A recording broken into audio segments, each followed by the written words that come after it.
Hello guys, welcome to another day with Zimaleta. In today's video, I would like to actually show you where the relay is for the AC compressor clutch. So if your AC is not engaging and you're thinking you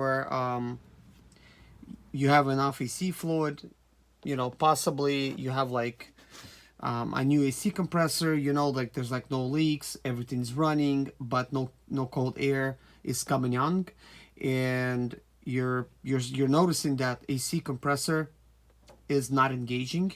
I would like to show you like what is the fix for that. I also would like to show you like in this video how to tell if your AC compressor is engaging and how to tell if it's not engaging by actually recording an up close type of video.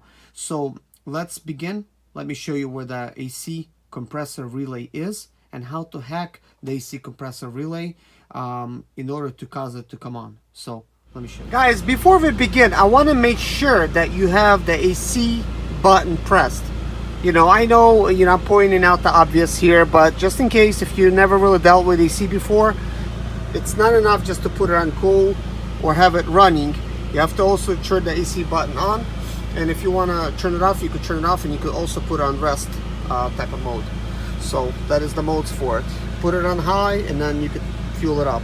Mine says blowing okay. It's not impressive air, but it's okay. So when you step out of your vehicle, you need to kind of like remove this little panel here underneath your seat, and you see all these fuses, and then there's two of these relays. This yellow one is your AC compressor relay. It engages your AC compressor. So let's pull it out, and you could clearly see some of these you know, sections there. So all you gotta do is take a paper clip and connect it in between you know, a couple of these wires to cause it to engage. You may have to play it around. I haven't actually tried to engage it before, but this does work on any car pretty much, because all this is, you know, it causes it, you know, to jump, you know, from one to another, and turns it on, turns it off. So one of these will be like off position, one will be like on position. So just put a paper clip from, you know, here to there or there to there, and see if it starts. So that's pretty much how you do that. I guess let's plug this thing back up. So I'm underneath my hood here. It's not very easy to see, but right in the middle here, this is where my AC compressor is. Now there's a belt on it obviously, and it's going to be spinning it. But if the outside portion is not spinning, that means the AC clutch is not engaging. So it's not easy to tell on this camera what's going to be spinning or not, but I want to point this out before I turn my vehicle on. So first I'm going to turn it on. I'm going to take a look, see if it's spinning. I'll let you know if it's spinning with the AC being out. And then I'm going to turn the AC on, and we'll see the difference.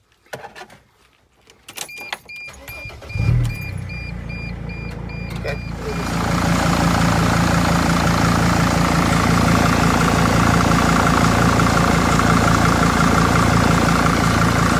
Okay, you can clearly see it's not spinning. Let's turn the AC on.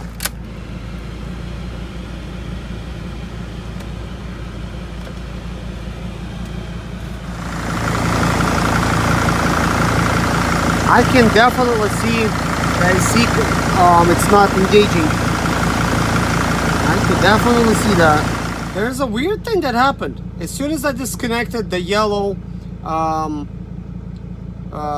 there's a weird thing that's going on. As soon as I disconnected the yellow relay for the AC clutch, it has shut my vehicle down.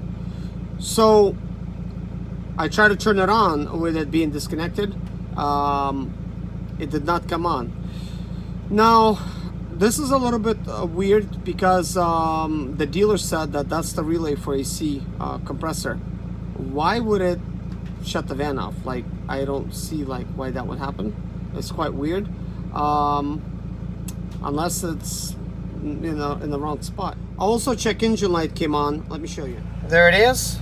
I'm gonna test what's the problem. Wow, look at that.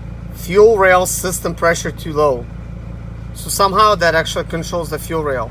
So possibly they told me it's the wrong, you know, wrong relay. We're going to have to delete the code. Let's delete it. Okay, now it's done. Well guys, I tried to verify to make sure this yellow one, this yellow relay is for AC. Turns out it controls several type of systems. Controls the fuel pump as well. That's why the engine shuts off. I think it's kind of stupid to have it all in the same system. So I actually took one of these relays from my other vans, plugged it in to see if the AC compressor is going to be spinning. It's not spinning. There is a way to fix it with a paper clip. Let me show you. So when you look at the side of the relay, once you pull it out, you're going to see this little diagram. As you could see, there is in parentheses, there is 30, then, you know, on the left, to the bottom of 85, to the right is 86, 87, and 87A. You also see a number indicator. 1 for 86, 2 for 85, 3 for 30, 5 for 87, and 4 for 87A. Then you flip this over and look, there's the same numbers. So there's 1, there's 2, there's 3, there's 5, and there's 4. 4 is the center one. So what you got to connect with a paper clip is number 3, and you're going to connect a number 5. This actually will force the AC compressor to come on. So let me try to rig something up and see if this is gonna work, and I'll get back to you. So I cut myself a piece of wire like this. You could normally do with a paper clip. I don't have a paper clip, but I do have this wire. So let me clean this up. So the wire is actually cleaned up. You might be wondering, why do I have such a big piece of wire? Well, because I don't have a paper clip, something that's thin, I want to make sure that I could plug it in like this, and through the center of it we could still insert the old. Okay, this is what I got so far. I'm wondering if I could even plug it in being like it is, but we'll see. We'll try my best. Okay, I was able to plug it in, guys. It was a tight squeeze, not too bad. Let's start it up now.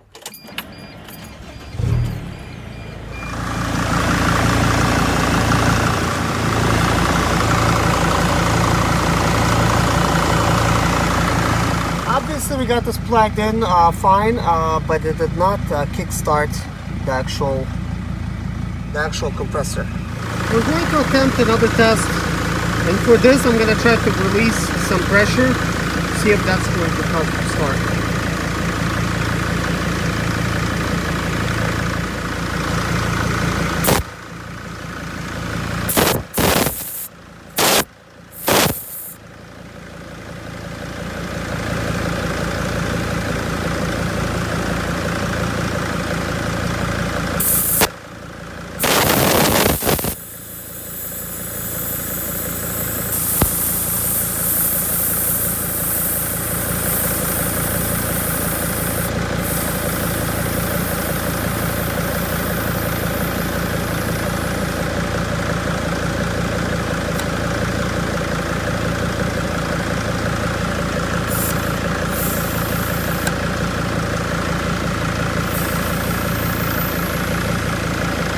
It certainly seems like there was not enough Freon in my system. So there's a good possibility there's just not enough Freon. So I'll have to fill it up. Alright guys, let's go ahead and fuel up the system. In case some of you guys don't know how to work this, this is the way you plug it in. You got to find a low pressure point, and you only should be filling from the low pressure point. These cans here, you know, they do have instructions as to how you do it, but I'll break it down to you guys. Basically, all you have to do is shake up the can, plug it in, then set the temperature gauge, this little gray thing that rotates. It's not there just for looks. That rotates. There's little temperatures that I guess goes up to like 90 degrees Fahrenheit. You adjust it to whatever your temperature is. Mine's already adjusted. And then as you're filling it up, you gotta like rock it basically back and forth, kind of like a clock. Just kind of like do it back and forth, and about every 12 to 15 seconds, just disengage, the trigger, and just keep doing it until the can is empty. You also want to make sure that you're not going to overfill the system. And if your AC compressor is not coming on at this point, just be on the lookout, here, like if it's coming on or not coming on.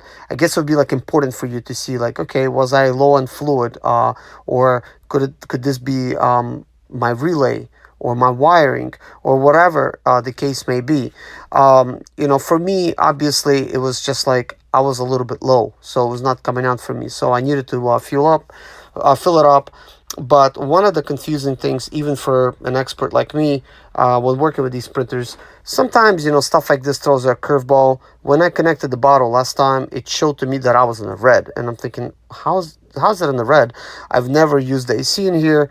Was it always overfilled like this? So I filled it up just a little bit, and I left it alone. But later on, when I connected things, it didn't look like that, because when you first plug it in, it should technically measure how much you have in your system. And as you could see, guys, it's showing right now like in red, which is ridiculous. So it's not really that much AC fluid in there. So that is the case, guys. So anyways, guys, thank you so much for watching. If you're currently not a subscriber, please consider subscribing and liking my videos to show that you appreciate the type of work that I do for you guys. Sprinter videos on my channel, even though I have many of them and many of them help people out, they're really not income producing on my channel. And I don't mean to be like acting like I'm doing all this for the money and stuff like that, but I'm spending a lot of time, and I guess getting a few likes does not hurt anybody. It doesn't cost anything. So please give me a like to show that you care.